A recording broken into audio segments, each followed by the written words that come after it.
Mesdames, Mesdemoiselles et Messieurs, bonsoir. Bonjour. Ça dépend de l'heure.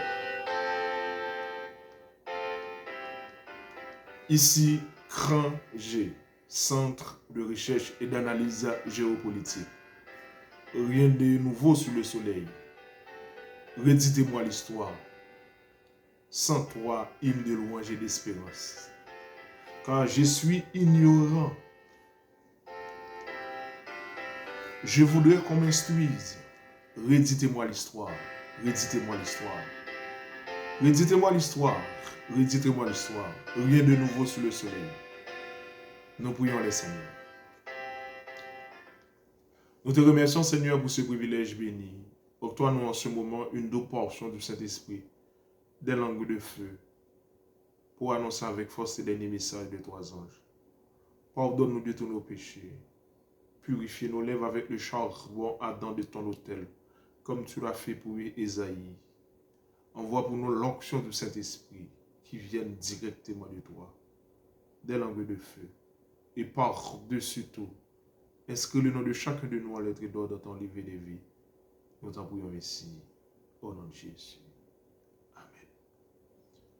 La France, fille aînée de l'Église, es-tu fidèle aux promesses de ton baptême? Dixit Jean-Paul II. La France, fille aînée de l'Église, es-tu fidèle? Toujours et encore aux promesses de ton baptême, dixit Jean-Paul II. La France, fille aînée de l'Église, es-tu toujours fidèle et encore aux promesses de ton baptême, dixit Jean-Paul II. Mesdames, Mesdemoiselles et Messieurs, frères et sœurs, chers amis, auditeurs, auditrices qui nous écoutent en ce moment, c'est avec un grand plaisir que je suis là encore avec vous cet après-midi de vendredi et qui est jour de la préparation du Saint-Sabbat d'Éternel, 22 septembre 2023, l'an de grâce à 3h30, pour parler de la part de Dieu aux 15h30, pour toucher une partie de l'esprit de prophétie que l'Église adventiste du 7e jour aime beaucoup. On a la fin et le commencement. Aujourd'hui, 22, c'est la fin de la visite du roi Charles III et la reine en France. Et aussi, le commencement d'une visite à Marseille du pape François. Car le pape François dit, je vais à Marseille, mais non pas en France. Nous allons considérer l'aspect politique une autre fois. Mais aujourd'hui, je veux rester dans l'aspect religieux et surtout l'aspect prophétique que nous, les adventistes du 7e jour, nous habituons avec cela. Je vais à Marseille et non en France. Pour dire, la fin d'une visite du roi Charles III et la reine, le fils de la reine Élisabeth, et le commencement d'une visite du pape François que je vais à Marseille. Et là, mesdames, mesdemoiselles et messieurs, et l'autre du côté de Bordeaux pour visiter la frégate, etc., etc., je laisse la partie politique car je reviendrai là-dessus. Mais aujourd'hui, je voudrais considérer l'aspect religieux. Je laisse aussi l'absence d'Emmanuel Macron à la 70e Assemblée de l'ONU, l'absence de Macron, l'absence de Xi Jinping, l'absence de Rishi Sunak de l'Angleterre et l'absence de Vladimir Poutine. C'est le pays ou autre, à savoir les États-Unis ou encore Joe Biden qui était présent. Je vais considérer l'aspect politique une autre fois. Mais juste avant, nous lisons un passage dans la Bible. Apocalypse 13, que nous habituons avec cela, nous les adventistes, et le verset 12. Elle exerçait toute l'autorité de la première bête en sa présence.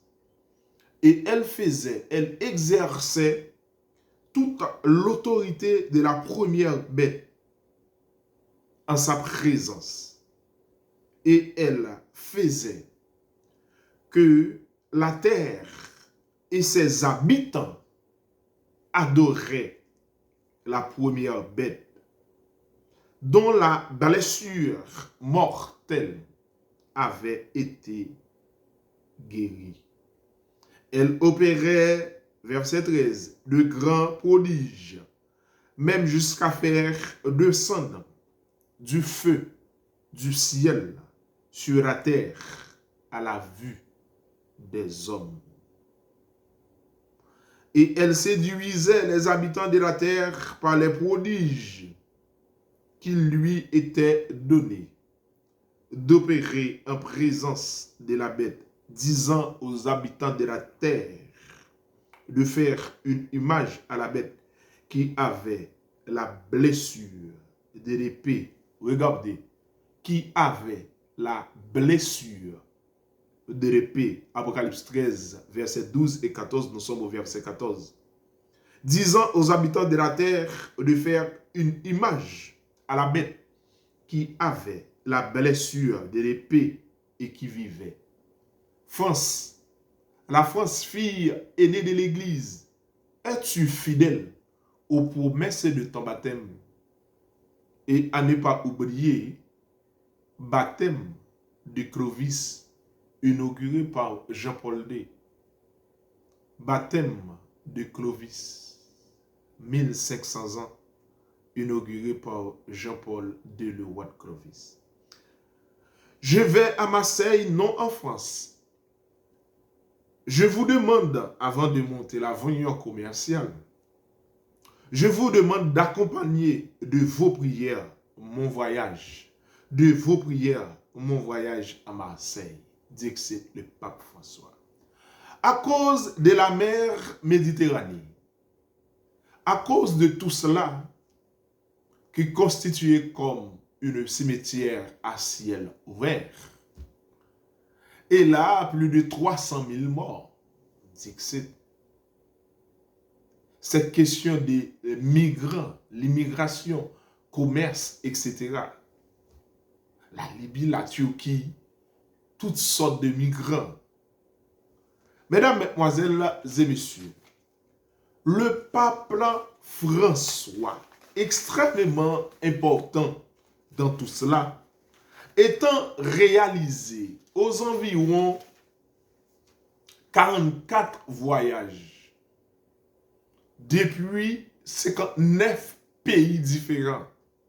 Lors de son premier voyage à l'île de Lampedusa, là où l'immigration commence, et là, je ne peux pas dire où l'immigration commence, là qui considère comme un point culminant pour l'immigration, un point culminant pour l'immigration, comme escale. Et aujourd'hui encore, au moment où nous parlons, 22 septembre 2023, l'an des grâces, et Lampedusa constitue la bastion et ça fait appel à l'humanité. Eh bien, pendant 44 voyages du pape, dans 59 pays différents, et aujourd'hui à Marseille, selon ses propos, non en France, et là pour cette même question de l'immigration. À ne pas oublier, elle opérait de grands prodiges, même jusqu'à faire descendre du feu du ciel sur la terre. Mesdames, mesdemoiselles et messieurs et frères et sœurs dans le Seigneur, aux environs 500 ans, pour dire plus précisément 490 ans, depuis le pape Clément VI ou le pape Clément VII,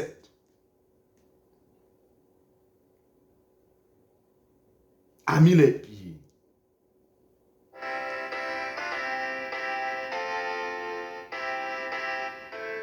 à Marseille, le 28 octobre 1533, pour participer à la cérémonie nuptiale de sa nièce et en tant que tuteur, le pape Clément VII, le 28 octobre 1533, et avec celui qui deviendra le futur dauphin de Henri Ier. Catherine de Médicis, sa nièce, âgée de 14 ans à cette époque. Et là, le pape venait à Marseille, 20 ou encore 20, à Marseille, pour participer à cette cérémonie nuptiale. Le 28 octobre 1533, il y a des présents, toutes sortes de pharaons, montrer la luxueuse de Marseille étant pays haut, etc., etc. Et qu'est-ce qui va arriver? Il va arriver, mesdames, mesdemoiselles et messieurs. Aujourd'hui, après 490 ans, plus précisément, soit aux environs 500 siècles plus tard, quand il nous manque 10 ans, un autre pape, François, pour cette question de migration et éviter la politique, pour dire que je ne vais pas en France, mais à Marseille, nous reviendrons là-dessus. Mais à ne pas oublier cette blessure mortelle, parlée dans Apocalypse 13, verset 12. Elle exerçait toute l'autorité de la première bête. En sa présence, elle faisait que la terre et ses habitants adoraient la première bête dont la blessure mortelle avait été guérie. Apocalypse 13, verset 12. Et le verset 14 nous a dit que cette blessure de faire une image à la bête qui avait été la blessure de l'épée et qui vivait. C'est une blessure de l'épée. Nous reviendrons là-dessus. Eh bien, à Marseille, 490 ans, le pape arrive. Un an plus tard, moins d'un an, soit le 25 septembre 1534, pour une raison ou pour une autre, on a constaté la mort du pape Clément VII ou encore Jules de Médicis, l'oncle de Catherine de Médicis, après la participation du pape Clément VII dans cette cérémonie nuptiale, décès, cause du décès, on parle d'empoisonnement aux champignons. Un an après, rien de nouveau sous le soleil. Suivez mes regards et pense à Hugo Chavez. Pense à Hugo Chavez et d'autres qui voudraient parler, qui voudraient apporter leur propre micro. Mesdames, mesdemoiselles et messieurs, frères et sœurs, je considère l'heure, on ne peut pas déborder. Après 1490, on va parler de la blessure mortelle, pour placer dans ce contexte, parce que c'était en 1533. En 1533, la visite du pape Clément VII, la répétition est la mère de l'apprentissage, pour participer dans cette cérémonie nuptiale de sa nièce Catherine de Médicis, le pape Clément VII, de son vrai nom Gilles de Médicis. Et là, moins d'un an plus tard, soit le 25 septembre, c'est-à-dire aujourd'hui 22, dans 3 jours. Aujourd'hui 22 septembre, dans 3 jours. C'est l'anniversaire de la mort, ou encore du décès du pape Clément VII, de son vrai nom, Gilles de Médicis. Après avoir participé dans cette cérémonie, pour certains ou pour d'autres, victimes de l'empoisonnement de champignons, empoisonnement aux champignons, et meurt, ou encore mourir, le 25 septembre 1534. Et le 28 octobre se fera 1 an après sa participation de cette cérémonie. Le pape Jean-Paul II a eu 3, presque 8 voyages en France, si je m'abuse, en 1980, 1983, 1986, 1988, 1997, 1996, 1997. Je reprends. 1980, 1983, 1986, 1988, 1996 et 1997. La dernière en date en août, soit 14 et 15 août 2004. La dernière visite du pape Jean-Paul II. 1980, 1983, 1986, 1988, 1996, 1997, 2004, en août, soit 14, 15 août, je crois qu'à Louvre, dernière visite du pape Jean-Paul II. Mesdames, mesdemoiselles et messieurs, et cette blessure mortelle, rien de nouveau sur le soleil.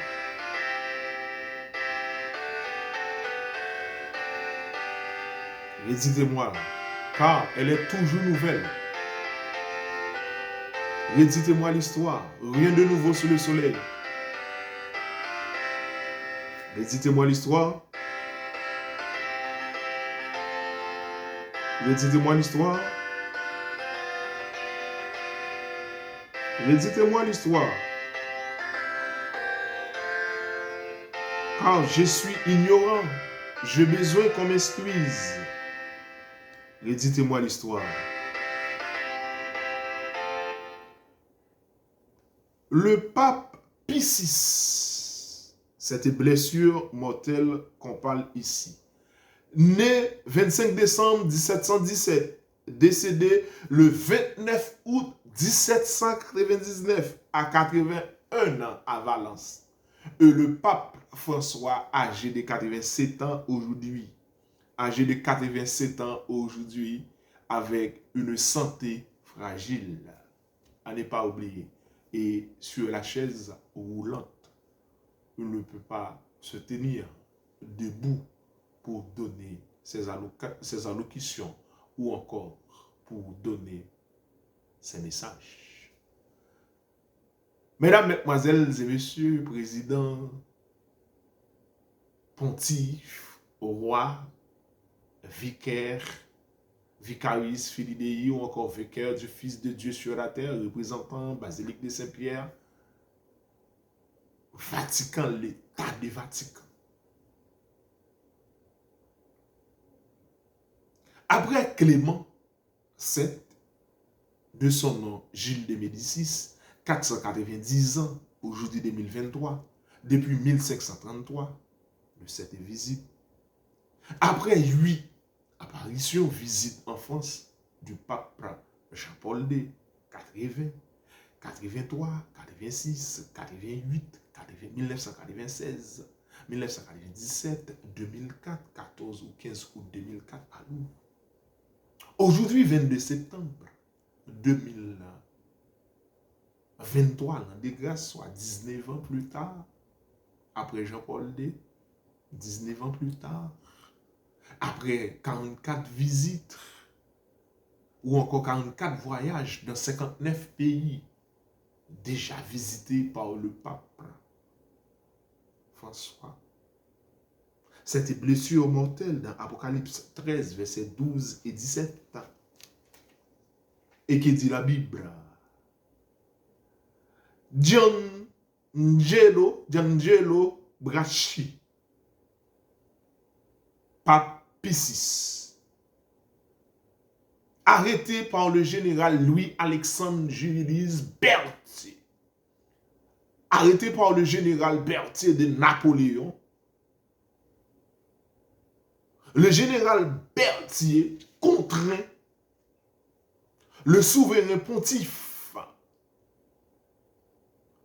à renoncer à son pouvoir temporellement, puis à quitter la ville éternelle, en parlant de Rome. On trouve ça. la nuit du 19 février 1798. Et là, on parle de la blessure mortelle chez nous, les adventistes du 7e jour. C'est cette blessure qu'on parle dans l'Apocalypse. Depuis l'arrestation du 19 février 1798, réfugié en Toscane en laissant la ville éternelle qui est Rome, il est capturé par l'armée française finalement.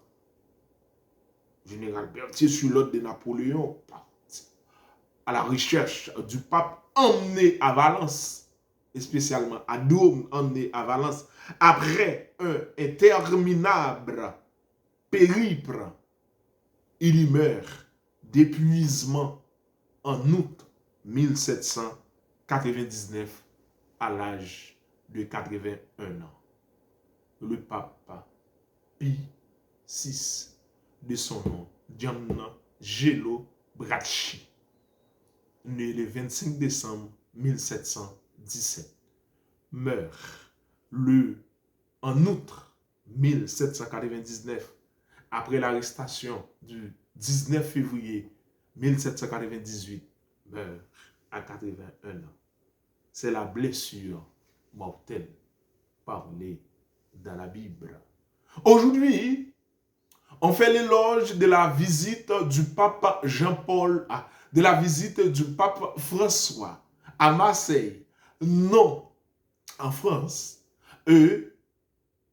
Monsieur Macron, le président de la France, fait le déplacement pour arriver à Marseille, pour dîner, et puis après une rencontre, etc. Critique par les partis politiques, par d'autres personnes, etc. Puisque le pape dit qu'il n'est pas à Marseille pour éviter cette question politique, mais vous ne connaissez, comme dit l'autre Richard Doré, la politique retient ou encore la politique captive le droit en otage. Mais la politique retient l'attention de la population du peuple, malgré ce n'est pas en France. Cette blessure mortelle dans Apocalypse 13. Et aujourd'hui, on fait l'éloge pour l'immigration en tant que le papa, sauveur du monde.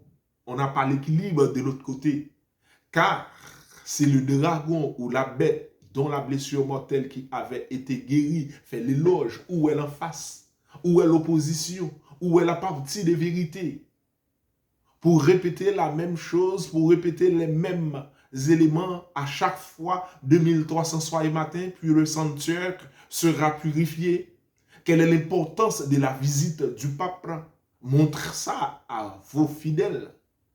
Quelle est l'importance par rapport à cette blessure mortelle? Et pourquoi tout cela? Maintenant, c'est ce que nous allons considérer dans la deuxième partie, parce que nous ne voulons pas rester trop longtemps. La France, fille aînée de l'Église, es-tu toujours fidèle aux promesses de ton baptême? Dixit Jean-Paul II. Le pape, pour une question d'immigration, c'est très bien, c'est la politique de la politique aérienne. Et les autres, qu'est-ce qu'ils font? Hein? La dîme et les offrandes, l'histoire de l'Église, conflit ou autre, mais montrer au peuple l'importance de tout cela. L'histoire est un perpétuel de recommencement. Historico-théologique, historico-critique, linéaire, cyclique, prétérique, historique, ponctuel, actuel. Comment vous considérez cela? Ça n'a pas d'importance après 19 ans, après Jean-Paul II, après 490 ans, après Clément VII, la blessure mortelle qui avait été guérie. Rien de nouveau sous le soleil. Les prophètes qui ont été prophétisés ont fait de ce salut l'objet de leur recherche et de leur investigation. Touchant la grâce qui vous était réservée. 1 Pierre 1er, verset 10. Rien de nouveau sous le soleil. Et nous allons considérer la blessure mortelle. Merci.